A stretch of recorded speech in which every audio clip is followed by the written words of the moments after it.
आज जाणार होतो सासूरवाडी बघा. त्याच्या आधी हेडफोन खराब झाला, ते रिपेअर होते का बघा म्हणलं. ते सॉकेट गेलेला बघा, ते काय रिपेअर झालं नाही म्हणून आलो बघा चंदुदाच्या इथं. इथून मस्तवी दाढी करा म्हणलं. सासूरवाडीला जाणार जरा मस्तवी तयार बियार होऊन जाय. मग काय दाढी आणि फेसवॉश केलो बघा आणि आलो घरी. घरी येताना आर्यन गाठ पडल्यात बघा. व्हिडिओ करताना लाजत होता.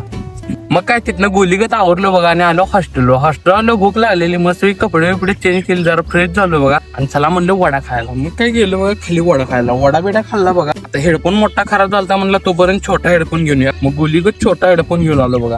रूमवर येऊन बसलेला तोपर्यंत शंकर आला आणि म्हणला चल चहा देतो, चहा प्यायला जाय. मग काय मी फुकटचं सोडतोय, चल म्हणलं जाऊया. तर त्यांना न्यायला पाक लांब, तरी पण म्हटलं फुकटचा चाय काय बोलायचं नाही. मस्त चहा पिलो बघा आणि आलो हॉस्टेल आलो. त्याला पोरांनी उचलली बघा आणि आम्हाला पण चहा द्यायचं म्हणले. ते कुठलं ऐकते, शिव्या बिव्या देऊन खाली उतरून आला बघा माझ्याकडे. व्हिडिओ आवडला लाईक करा, शेअर करा, जाताना आपल्या भावाला सबस्क्राईब करा. बाकी काय मग सपला विषय.